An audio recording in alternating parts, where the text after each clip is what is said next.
Today we are going to talk about how patterns control our lives. We're going to look at why you cannot just simply decide to change that pattern and why it is not your fault.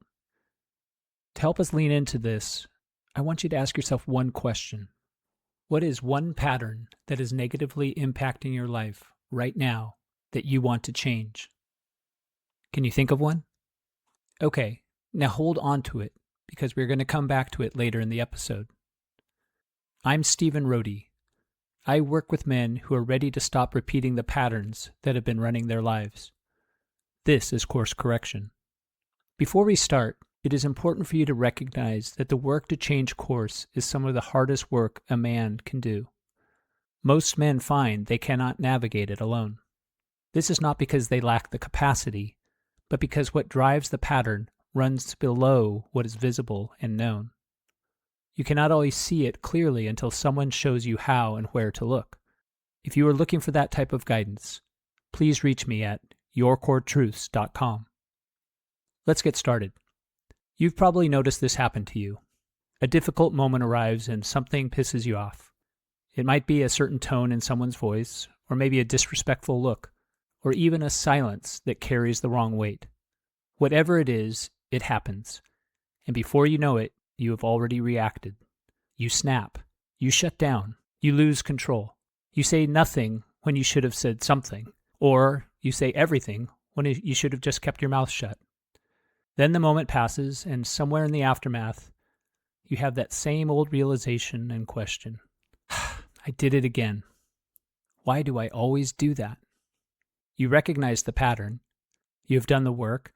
You may have even traced it back to where it came from, and yet the pattern still runs. That gap between knowing and changing is what this episode is about. It is not a personal failure.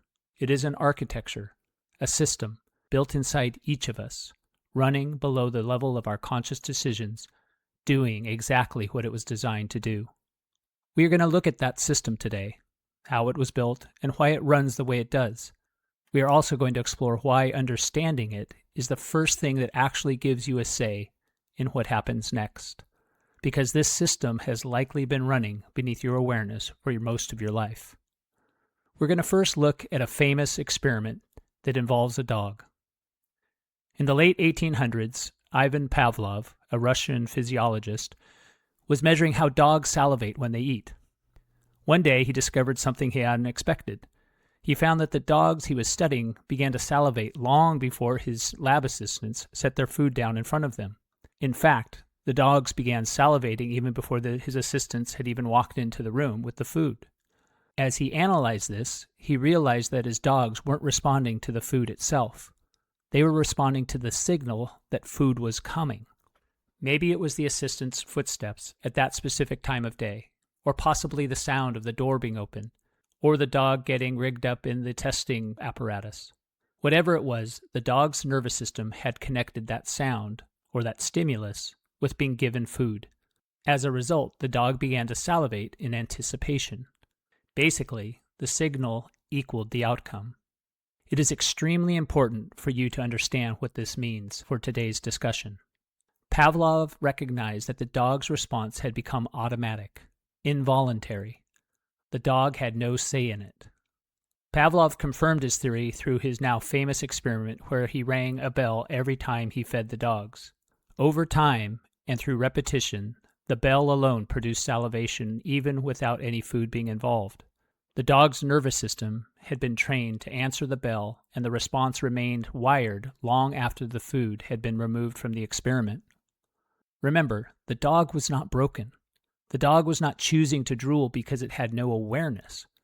Its brain was firing a perfect reflex in response to a signal it had been trained to recognize. We are going to hold on to that image of the involuntary reflex through this entire episode because what Pavlov observed in that laboratory is the same mechanism running in every man listening right now. The question is, how does a bell get wired into a human nervous system, and why does it keep firing long after the original conditions are gone? To answer that, we need to go inside our brains. Our brains have a hierarchy of 3 areas, or layers, which function as our survival and decision-making center. These areas are the brainstem, the limbic brain, and the prefrontal cortex.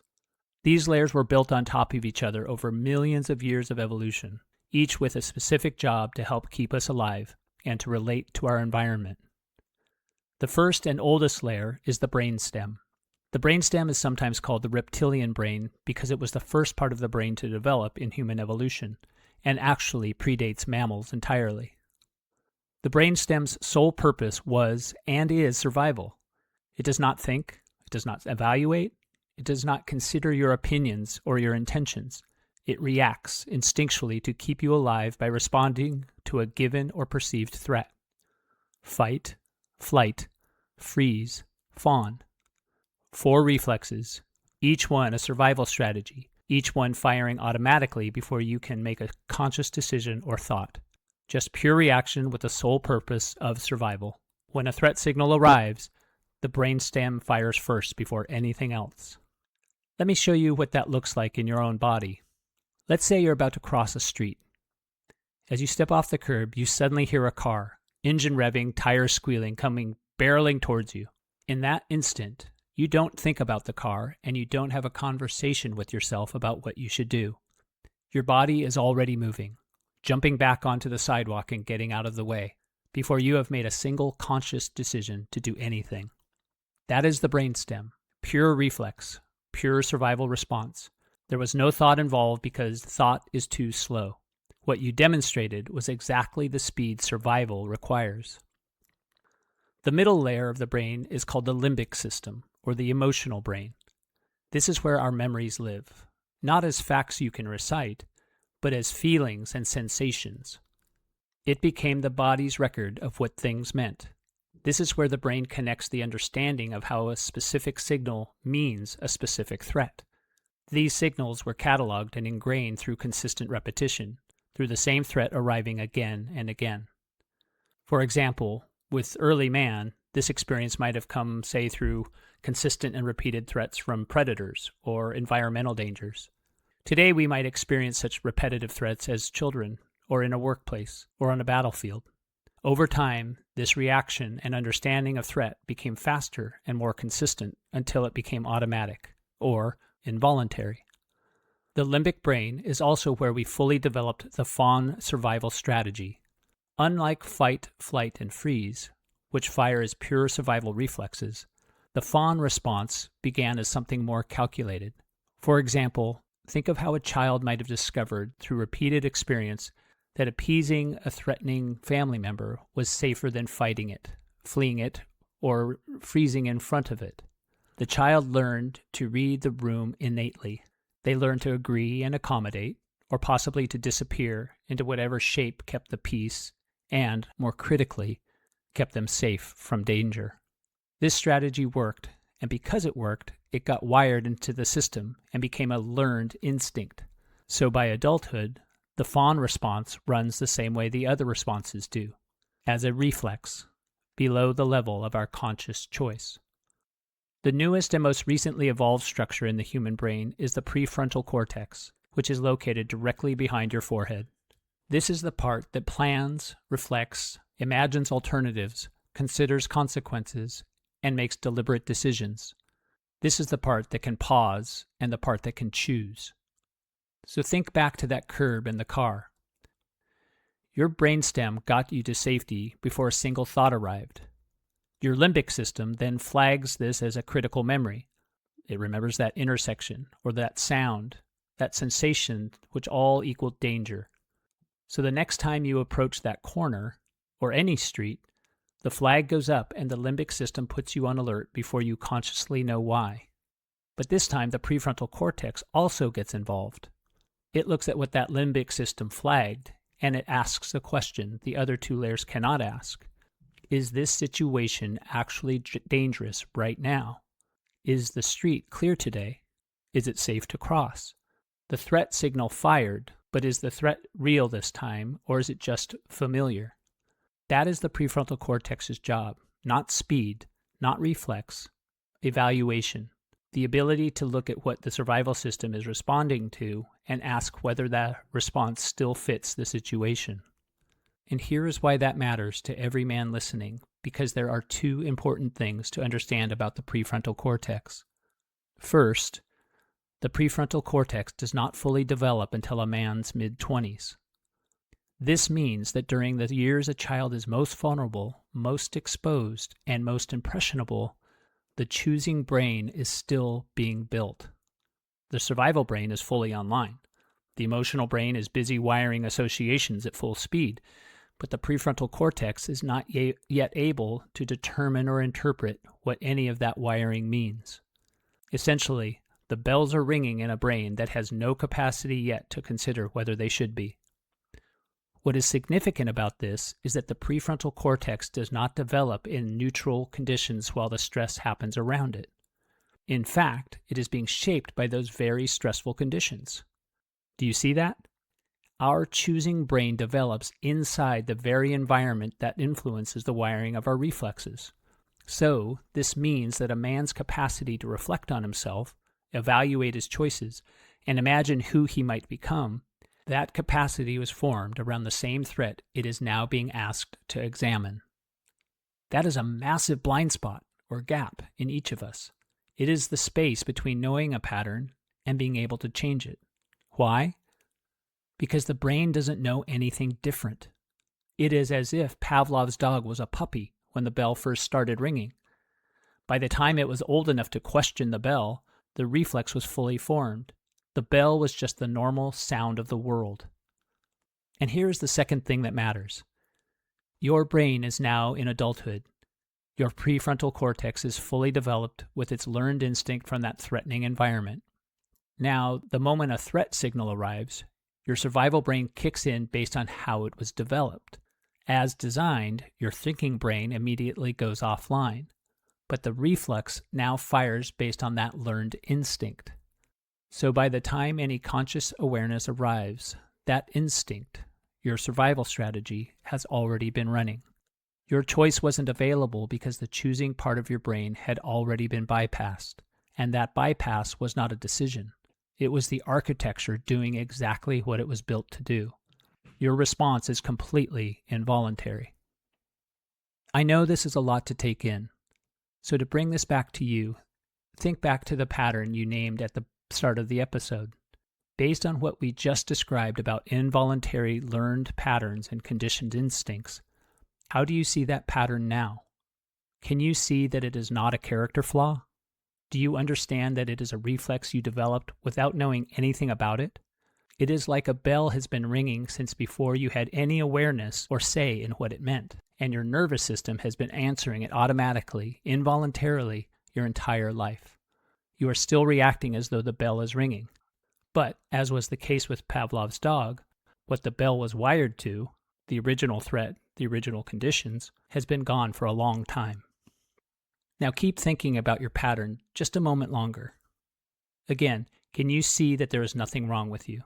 You have been reacting to a bell since your childhood. Your reflex fires before your choice is available because the wiring was laid down before you had any reference point for what normal felt like. And now you are left to react to your current environment with a system that was wired to work in the environment in which you were raised. It's like you were the puppy when the bell first rang. You didn't choose the bell. You didn't choose the response. They came from your environment, and you grew into both. That is not a life sentence. It is an architecture, an automated system designed to keep you safe, to keep you alive, that has become the lens through which you see yourself, your relationships, and the world. And now you understand where it came from. We can work with understanding, because understanding is the precursor to change. Here is something worth holding, though. Every man who has been listening since episode 1 has been doing something he may not have fully understood yet. He's been recognizing the pattern, pausing inside it, and asking what it is costing him, then making small adjustments, imperfectly, repeatedly, resetting, and then trying again. Every time that pause happened, every time the consider step landed, every time the question got asked, something specific was occurring. Choice was being introduced into a system that was designed to bypass it. Do you understand? You are choosing in that moment where the survival system typically takes it offline. The prefrontal cortex was being exercised in the exact moment the survival brain was trying to take over. That was not just habit correction. That was interrupting a survival reflex that was wired into you before you had any say in who you were becoming. What we have covered today is the mechanism, how the architecture was built and why it runs. But understanding the mechanism is only part of the picture. The next episode explores the environment that built it. We will look at the conditions that shaped us and what they actually were, and why so many men have never recognized them as the source of what they have been living with ever since. So I would like you to do one thing this week. Think of a recent moment when an unwanted reaction arrived before you could stop it. I don't want you to judge it. Don't try to fix it in retrospect. Just observe it and then ask, what was the bell? What was the signal? Was it a certain tone, a hostile glare, a toxic silence, or maybe just a specific word? What was the signal that the reflex was answering? There is no need to know yet where that bell came from, and there's no need to solve anything. Just notice that there was one.